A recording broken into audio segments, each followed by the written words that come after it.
सलाम नमस्ते सत श्री अकाल। मैं हूं रजा और आप देख रहे हैं रजाग्राफी। बिना इधर उधर की बात किए सीधा सीधा बताऊंगा ईरान से सबसे बड़ी खबर।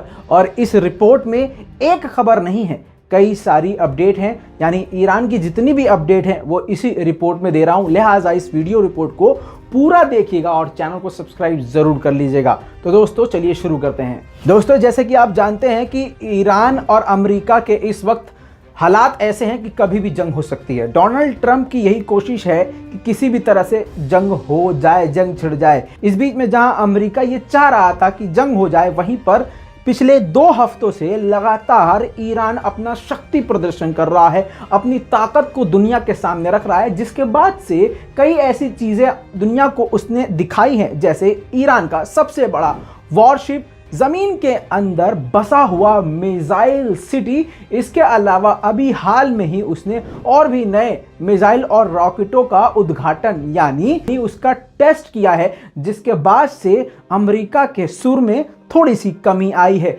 जितनी आक्रामकता उस वक्त शुरुआत में डोनाल्ड ट्रंप दिखा रहे थे, उतनी ही अब उनकी घिग्गी बन गई है, क्योंकि अमेरिका को पता चल चुका है कि नुकसान तो भैया हमारा भी होगा अगर हमने एक भी परिंदा ईरान के एयर स्पेस में भेज दिया। क्योंकि इसी थर्सडे को यानी 14 जनवरी 2021 को यूएस की सबमरीन, अब जानबूझ के कहिए या धोखे से कहिए या गलती से कहिए, ईरान के समुद्री रास्ते में घुस गई थी।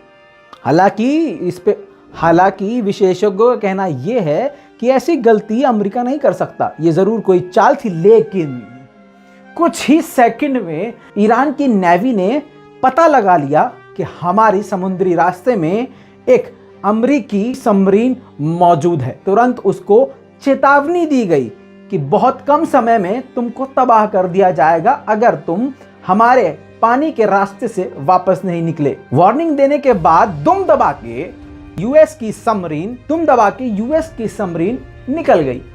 ये तो थर्सडे का कांड था, लेकिन सैटरडे को यानी 16 जनवरी 2021 शनिचर यानी सैटरडे के दिन को ईरान ने अपनी लंबी दूरी की मिसाइल का सक्सेसफुली टेस्ट कर लिया है। जी हां, 1800 किलोमीटर जिसकी रेंज बताई गई है और उसको कामयाबी के साथ टेस्ट कर लिया गया है। और इसकी रेंज 1800 किलोमीटर बताई गई है, जिसकी तस्वीर ईरान के ऑफिशियल IRGC ने खुद लॉन्च करके दुनिया को दिखा दिया है। ये कहां से लॉन्च करी गई हैं ये नहीं बताया ईरान ने, लेकिन इतना बताया है कि ईरान के सेंट्रल से यानी ईरान सेंटर से ये लॉन्च करी गई। और टारगेट कहां बनाया गया? हिंद महासागर में आर्टिफिशियल टारगेट। जी हां, armed forces chief of staff Mohammad Bagheri, इन्होंने साफ तौर से यह धमकी देते हुए बोला है कि अगर हमारे समुद्री रास्ते में, हमारे जमीनी रास्ते में, हमारे हवाई रास्ते में कोई भी दुश्मन घुसता है तो कम से कम समय में यानी कम वक्त की मोहलत देने के बाद उसे तुरंत तबाह कर दिया जाएगा। दोस्तों आपको बता दूं, जब से अमेरिका ने ईरान पर हमला करने के षड्यंत्र रचना शुरू करे हैं, तब से ईरान शांत बैठने के बजाय ईरान भी बहुत ज्यादा एक्शन में आ गया है।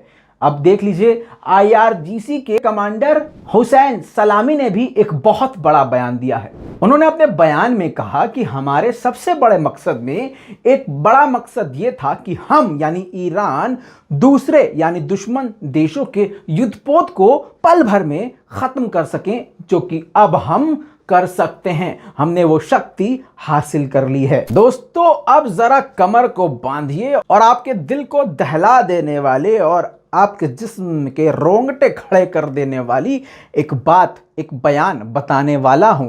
IRGC के सबसे बड़े हेड, जिनका नाम आमिर अली हाजी जादे हैं, इन्होंने बहुत बड़ा बयान दिया है। आपको याद होगा कि कासिम सुलेमानी को शहीद जब अमेरिका ने धोखे से किया था, तो ईरान ने भी पलटकर यूएस एम्बेसी पे रॉकेटों की, बैलिस्टिक मिसाइल्स की बारिश कर दी थी। शुरुआत में बता दूं कि अब पहली बार ईरान ने वो फुटेज जारी कर दी है जिसमें दिख रहा है साफ तौर से कि कितना खतरनाक हमला था यूएस एम्बेसी पर।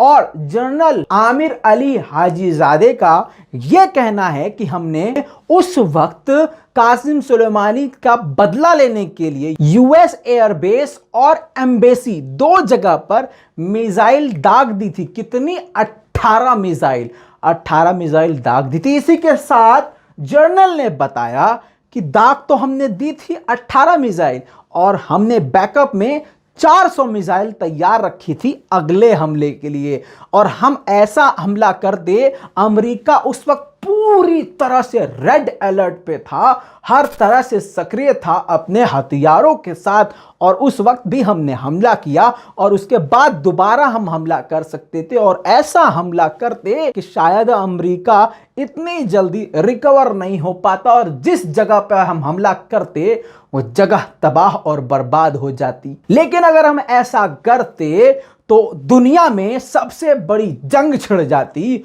और सबसे ज्यादा नुकसान अगर होता तो आम जनता का होता।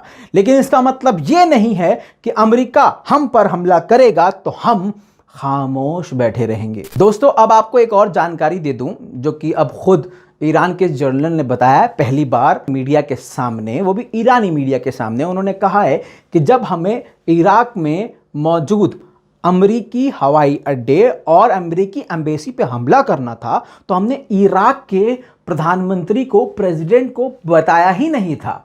और आपको बता दूं, आधे घंटे पहले ही उन्होंने फौरन यानी ईरान में तैयारी करी थी और 18 मिसाइल दागने के बाद 400 मिसाइल तैनात कर दी थी। दोस्तों, खबर तो यूं छोटी मोटी और भी बहुत ज्यादा है, बयान तो बहुत ज्यादा है, लेकिन ये मैंने आपको निचोड़ बता दिया है कि आपको कहीं 4-5 वीडियो देखना ना पड़े, 10 जगह न्यूज पढ़नी ना पड़े, 4-5 चैनल ना देखने पड़े। उम्मीद करता हूं हमारी इस मेहनत को आप जरूर सराहेंगे और हमारे इस चैनल को सब्सक्राइब जरूर करेंगे। लाल बटन दबा के हमारे चैनल को सब्सक्राइब कर लीजिए ताकि दुनिया की बड़ी बड़ी खबरें आपको इसी तरह से मिलती रहें। और जाते जाते ईरान के इस एक्शन पे आपकी क्या राय है नीचे कमेंट में लिखना मत भूलिएगा। मैं हूं रजा, आप देख रहे हैं रजाग्राफी। जय हिंद।